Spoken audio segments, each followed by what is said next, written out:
সম্মানিত ভিউয়ার্স, আসসালামু আলাইকুম। কেমন আছেন? আশা করি সকলে ভালো আছেন। বাংলাদেশ ইলেকশন কমিশন থেকে একটি নিয়োগ বিজ্ঞপ্তি প্রকাশ করেছে। তো এটা নিয়ে সম্পূর্ণ বিস্তারিত আলোচনা করব। কোন পদের জন্য কীরকম যোগ্যতা, কতজন নেবে এবং কে কোথা থেকে কে আবেদন করতে পারবেন, আমি সম্পূর্ণ এই ভিডিওর মাধ্যমে আলোচনা করব। অবশ্যই ভিডিওটা কেউ স্কিপ না করে সম্পূর্ণ ভিডিওটা দেখবেন। তো নির্বাচন কমিশনার সচিবালয় ও এর আওতাধীন মাঠ পর্যায়ে কার্যালয়ে রাজস্ব খাতভুক্ত 13তম হতে 20তম গ্রেডে শূন্য পদে কর্মচারী নিয়োগের জন্য বিজ্ঞপ্তি। ঠিক আছে, আপনারা এখান থেকে নির্বাচন অফিস থেকে কিন্তু সরাসরি সার্চে নেটটি এবং এখানে পদ সংখ্যা অনেকগুলো নেবে। আপনারা অবশ্যই ভিডিওটাকে স্কিপ করবেন না, সম্পূর্ণ ভিডিওটা দেখবেন। তো বেশি কথা না বাড়ি, বাংলাদেশ নির্বাচন কমিশন এখান থেকে ছাড়ছে।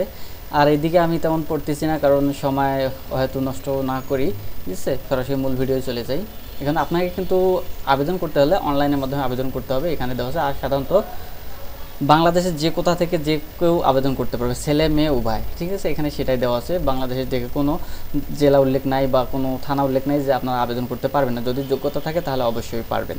এখন পরিচ্ছন্ন কর্মী 20 গ্রেড নেবে 10 জন, আপনারা চাইলে আবেদন করতে পারবেন। যোগ্যতা হলো ক্লাস 8 পাস বা জুনিয়র স্কুল সার্টিফিকেট। আবার নিরাপত্তা প্রহরী 5 জন নেবে গ্রেড 20, কোনো স্বীকৃত বোর্ড হতে মাধ্যমিক স্কুল সার্টিফিকেট বলতে মেট্রিক অথবা এসএসসি, যাই যেটা বোঝেন সেটা বুঝে নেবেন। অফিস সহায়ক এখানে গ্রেড 20 122 জন নেবে, বয়স হচ্ছে 18 হতে 30 বছর বয়স হলেই হবে। আপনারা যারা মেট্রিক পায় বা মাধ্যমিক স্কুল সার্টিফিকেট আছে তারা আবেদন করতে পারবেন, যে কেউ, ছেলে মেয়ে উভয়। আবার রেস্ট হাউস কেয়ারটেকার গ্রেড 20 একজন নেবে, চাইলে আবেদন করতে পারেন, নাও করতে পারেন। তো ডেসপাস রাইডার এখানে গ্রেড 17, এটা আপনারা চাইলে আবেদন করতে পারেন, এটাও 4র্থ শ্রেণী কর্মচারী হিসেবেই। তারপর তার যোগ্যতা মেট্রিক পাস বা মাধ্যমিক স্কুল সার্টিফিকেট হলেই হবে, আপনারা আবেদন করতে পারবেন। তো এখানে গাড়ি চালক 8ম শ্রেণী পাস হলে আবেদন করতে পারবেন, পদ সংখ্যা 3 জন। আবার অফিস সহকারী কাম কম্পিউটার মুদ্রণিক গ্রেড 16, এটা ভালো একটা পদ, আপনার নেবে 167 জন, আপনার চাইলে আবেদন করতে পারেন। এবং উচ্চ মাধ্যমিক সার্টিফিকেট মানে এইচএসসি পাস এবং কম্পিউটারের দক্ষতা থাকতে হবে, তাহলে কিন্তু আপনারা আবেদন করতে পারবেন। সেই সাথে ট্রেনিং সার্টিফিকেট লাগবে। চিকিৎসা সহকারী গ্রেড 16, কোনো স্বীকৃত প্রতিষ্ঠান হতে মেডিকেল অ্যাসিস্ট্যান্ট ট্রেনিং স্কুল থেকে সার্টিফিকেট থাকতে হবে এবং বাস্তব অভিজ্ঞতাও থাকতে হবে, তাহলে কিন্তু আপনারা এখানে আবেদন করতে পারবেন। এখানে হিসাব সহকারী গ্রেড 14, কোনো স্বীকৃত বিশ্ববিদ্যালয় হতে বাণিজ্য অথবা ডিগ্রি হলেই হবে এবং কম্পিউটার বিষয়ে অবশ্যই জানা থাকতে হবে। স্টোর কিপার গ্রেড 14 নেবে 14 জন, কোনো স্বীকৃত বিশ্ববিদ্যালয় হতে 2য় শ্রেণী বা সমানের সিজিপিএতে স্নাতক হলেই হবে। আপনারা একই, এখানে যত পদ আছে সবগুলো কম্পিউটার অপারেটর হতে হবে।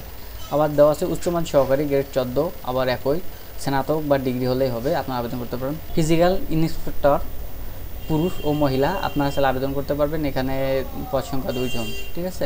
আবার দেওয়া আছে 60 মুদ্রণী কাম কম্পিউটার অপারেটর গ্রেড 13 নেবে একজন, স্নাতক অথবা ডিগ্রি হলে আপনারা আবেদন করতে পারবেন। আবার এখানে দেওয়া আছে 60 লিপিকার কাম কম্পিউটার অপারেটর গ্রেড 13, কোনো স্বীকৃত বিশ্ববিদ্যালয় হতে 2য় শ্রেণী বা সমান জিপিতে স্নাতক বা সমানের ডিগ্রি হলেই হবে। তারপর কম্পিউটার অপারেটর গ্রেড 13, এখানে একজন নিবে, আপনারা কোনো স্বীকৃত বিশ্ববিদ্যালয় হতে বিজ্ঞান বিভাগ স্নাতক, ঠিক আছে, বিজ্ঞানের হতে হবে, তাহলে কিন্তু আপনারা এখানে আবেদন করতে পারবেন। গ্রেড 13, পদ সংখ্যা খুব কম। আমি সাজেস্ট করব আপনারা সময়ের আগে অবশ্যই এই আবেদনটা সম্পন্ন করবেন এবং আবেদন শুধু সম্পন্ন করলেই হবে না, আপনাকে পেমেন্টটাও সম্পন্ন করতে হবে। এটা অলরেডি আবেদন শুরু হয়ে গেছে পরশু দিন থেকে, তো আমি অলরেডি আবেদন করে ফেলছি। আর আবেদনের শেষ তারিখ আছে 31শে অক্টোবর 5 ঘটিকা পর্যন্ত। আপনারা শেষ সময় অপেক্ষা না করে সময় থাকতেই চাইলে আজকে ভিডিওটা দেখার পরেই একটু পরে যদি আপনার কাছে যদি ব্যালেন্স থাকে তাহলে আপনারা আবেদন করতে পারবেন, তাহলে কিন্তু আপনার জন্য খুব ভালো হবে। এবং ফর্মটা পূরণ করার আগে ভালোভাবে দেখে নেবেন, ভুল যেন না হয়, ঠিক আছে, তাহলে কিন্তু আবেদন করে লাভ হবে। আর যদি ভুল হয় তাহলে আবেদন করে কোনো লাভ হবে না, আপনার অ্যাডমিট কার্ড আসবে না।